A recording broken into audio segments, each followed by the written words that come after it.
Welcome to the channel, everyone. My name is Nick. For those that are new to the channel, hopefully by the end of this video, you do become a subscriber. So when we look at what's been happening with the SEC and the US Gov itself, we are starting to see the doors opening for crypto adoption to absolutely erupt on US land. And I'm actually very excited about this because we already know that there's a lot of great crypto companies and projects tied to the US.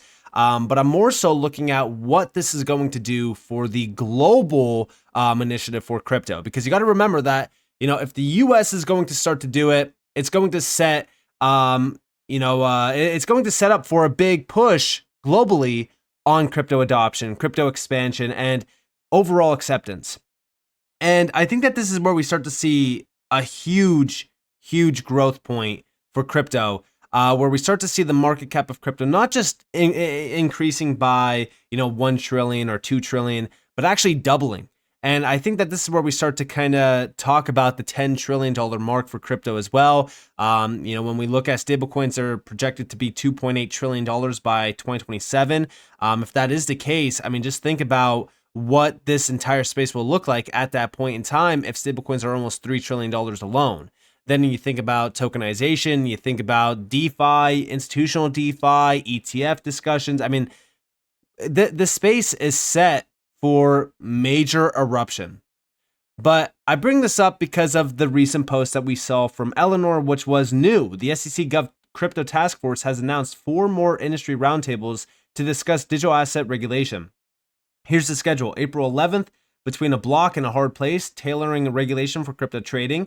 April 25th, know your custodian, key considerations for crypto custody. May 12th, tokenization, moving assets on chain where TradFi and DeFi meet. And then June 6th, DeFi and the American spirit. Now, what's interesting about this, right, is that this is all from the SEC, and you can actually see this on their website. If we go over to it, right, these are those full-on announcements. And it's kind of crazy that these are the types of discussions happening now, because if we were to say that, oh yeah, the SEC is going to have a crypto task force and they're going to be talking about these things a year ago, you would be like, Nick, I think that you need to go get your head checked because there's absolutely no way. But this is proof that we are in a completely different environment for crypto in the US. But on top of that, we also saw a big update at the Digital Chamber, which was Brian Steele breaks news at the Digital Chamber that blockchain summit that today the House will introduce the full text of the Stable Act, the lower chamber's version of a federal stablecoin bill. So again, stablecoins are about to witness a lot more growth, and it all starts with legislation. Once we start to see stablecoin legislation enacted in law, stablecoins are going to move so much value. We're probably going to see the volume and the value tied to stablecoins significantly increase over the next couple months, leading up to the stablecoin law actually being enacted. And after that, whatever value we see on the screen for stablecoins, it's going to increase probably 2x very fast. I think that legislation is probably going to be the biggest driver of stablecoins hitting that $2.8 trillion mark by like 2027, 2028. But also over here, we did see a big update from the Digital Chamber, which was French Hill, noting that companies are hesitant to discuss these innovations publicly due to regulatory concerns, but he's encouraged by the changing tone in DC, believing effective policy work will help blockchain applications flourish beyond the financial sector. Check it out. This goes way beyond finance. We're talking about finance and what's a tokenized dollar-backed stablecoin payment and how one uses blockchain in a financial function and how one can apply tokenization of real-world assets or decentralized finance, because that's what we do. But there's a whole world out there that was my opening comment, that's the forest, not trees in the forest. Yeah. That is the use of blockchain operating systems to, as I say, lower agency costs, lower friction in the system, increase documentations, be able to do programmable work to, I think, benefit both consumers in a military context and in an industrial context. I see it every day. People aren't talking about it because they're afraid of being attacked by some federal regulator. And so that's why I'm so pleased that we have a change in tone in DC and that we can do our work in an effective way. And if we're successful, then the application of blockchain way beyond finance will be even more successful. And, you know, that's one thing that I really want to take note of as well, because he is talking about if we are successful, that, you know, it's going to flourish beyond the financial sector.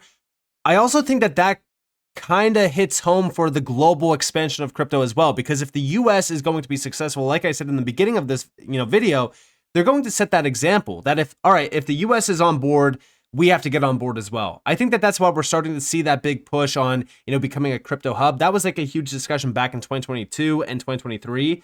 The UK was ready to be a crypto hub, Singapore, Hong Kong, the UAE. I think now today it's so important to actually focus on that, because whoever actually wins this race around the digital technology race, they're going to set that example, and every other nation is going to follow through. And I think that that's why the legislation talk and the pro-crypto talk around the US right now is so important to focus on, because this is going to accelerate that push on crypto acceptance, adoption, and overall utilization as well. But also, big shout out to Subjective Views. And I'm going to play this video clip down here as well from Rabbit Friend, because that video clip is very important, because this is from Chris Giancarlo, aka Crypto Dad, right? We have Congresswoman, do you see the possibility of blockchains being adapted as a tool in all American commodities and derivatives markets for purposes of transparency and beyond? And we have from Chris Giancarlo, yes, it's happening already. I'm going to play this video clip here in a second, but I want to put it into perspective that derivatives markets are quadrillions of dollars. We're talking so much money. I think it's like 1.7 quadrillion the last time I checked. And again, this is why I've always stated that the value that we see around crypto today is nothing versus where we're headed. But check this video clip out. To talk about this very important topic. And of course, we've heard how for 50 years, the CFTC has played a vital role in regulating and optimizing America's commodity and derivatives market. As farmers in my district and across America know, derivatives markets such as crop futures are essential for protecting American agriculture from unpredictable risks that are inherent in the industry. But to make these markets work, greater transparency and trust between brokers and farmers is necessary to keep our farms profitable and to feed America. Now, what I would like to discuss today is how we can use our technological superiority and innovative advancements, such as blockchain, which I've been listening and you all have been addressing in a couple of different ways here today, to make these markets more efficient and transparent. So I'm going to start with you, Mr. Giancarlo. In the world of digital assets, blockchains, as we all know, are an instrumental tool in ensuring that transactions are transparent and openly visible. Do you see the possibility of blockchain being adapted as a tool in all American commodities and derivatives markets for purposes of transparency and beyond? Yes, it's happening already. One of the unfortunate aspects of, and I'll just be candid, the last 4 years of, and especially the last 2 years of SEC hostility, is that I like the way you say that. Hostility to I would crypto say that innovation. in a not so tactful way. But Bastards. Well, I'll leave that to you. But what I will say is one of the byproducts, but it has been that traditional financial firms have stayed away. And therefore, the field has been dominated by focus on speculation and Yes. is the number going to go up. Now that there is, in fact, a more welcoming approach, what I'm seeing in my work is traditional financial firms are moving in a big way. And they're bringing with it their traditional notions of safety and soundness, of doing things properly, of building out systems, industrial grade capability.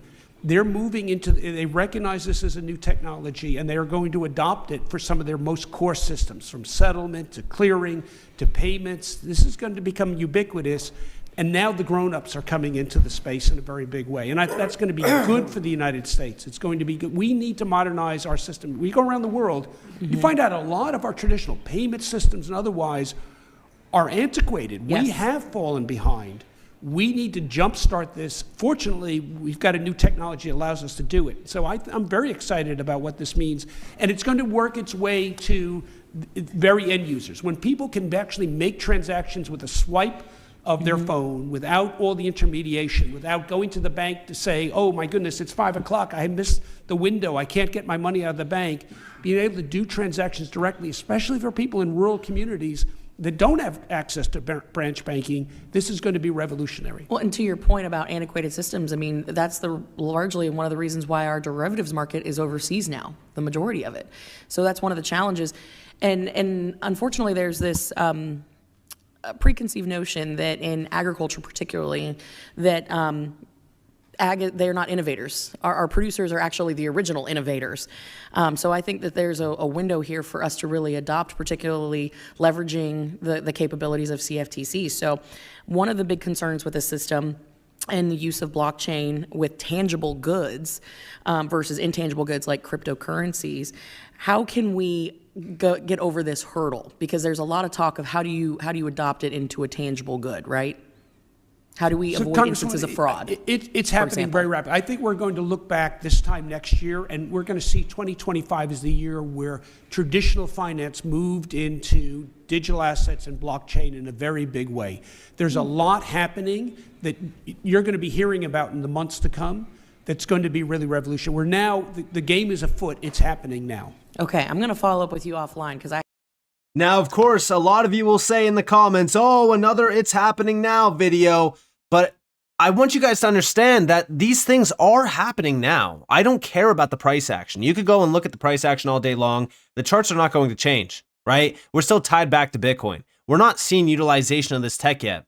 But all of the moves happening right now are leading to the cycle in which utility projects are no longer tied back to Bitcoin. It's no longer tied back to hype and speculation. It's actually tied back to real value use. This is why I've always stated that if you are only sitting here looking at the charts every single day, you're missing the big point. The big point is that we are now invested into a technology sector that is so minuscule that will be revolutionizing every single aspect of life. We heard it here. We heard it from French Hill as well, where he said that it's going to be beyond the financial sector. Everything we know, every single industry, every single sector will completely be revolutionized by this tech. This is something that you need to pay attention to, and it's just in line with the recent executive order, which was titled Modernizing Payments to and from America's Bank Account. And this did include digital payment methods. It included digital wallets and real-time payment systems as well, with modern electronic payment options. I mean, when you think about what's actually going on here, you need to wake up. It's not just about price action. It's more so about the moves being made in order to realize in the adoption and utilization of this tech, which will lead to, prosperous price action. And what's funny about all of this is happening, like all of these moves are happening like around the SEC Gov task force and the acceptance and adoption of this tech and these executive orders. This is all happening around the same exact time that the case just got settled. Brad Garlinghouse was just on Fox Business saying that, now the US market is unlocked for expansion. And also we have a full timeline of what's expected this year and even in 2026 around the executive orders and the regulatory moves around crypto in the US. Here's the timeline, right? March 24th, recommended changes to regulations. July 22nd of this year, submit federal crypto framework and stockpile report. April and May of this year, stablecoin law, Genius Act's SEC guidance as well. July, September, FIT 21 passes, SEC CFTC classify assets exchange rules. October and December, DeFi rules, taxation updates, IRS guidance. And then January into March of 2026, token issuance, payment rules via executive order, and the Fed. Guys, we have a lot of big moves coming to the space. But the number one thing to focus on is what the big players are telling us. And back to this video clip that I want to play, listen closely to what Giancarlo was saying here. The notion of a stockpile, and I would ask the question, does it need to be limited to Bitcoin? Maybe it might be limited to other digital commodities like Ethereum, like XRP or others, but we can explore that. Like Ethereum, like XRP or others, but we can. So again, Giancarlo has always mentioned XRP over the years. When it comes to the stockpile, yeah, I do think XRP is obviously, we already have the confirmation that XRP is going to be included in that. But I think XRP is going to be a big piece of that because of how significant the tech is, because of the control that Ripple does have over it. And when I say that, it's not centralized control. It's the fact that they hold a large portion of that in escrow. But what's even crazier about all of this is the fact that blockchain is being adopted and adapted as a tool for all of these major moves being made around commodities, derivatives, and even just the financial market itself. But it's going to bleed into every single sector, every single industry. And it's happening now. It's already happening. Tokenization is going crazy. TradFi is launching stablecoins now. The president's launching a stablecoin. I mean, when you think about these announcements, yeah, it's happening. It's not clickbait. It's not a lie. It's happening. Like, these things are happening right now. And I could not be any more excited to see what happens next over the next couple weeks and months going forward. This space is changing. It's evolving. We're moving away from the Bitcoin cycles. We're moving away from the hype and speculation cycles. We're moving towards real world utility and, the tech to be adapted and adopted in a big way. So with that being said, I hope that you guys enjoyed this video. If you guys did, definitely leave a like, subscribe, turn notifications on because more free content. You guys are more than welcome to follow me on Twitter and join the free Discord in the description below. And with that being said, guys, it's been Nick. Thanks for watching. Peace out.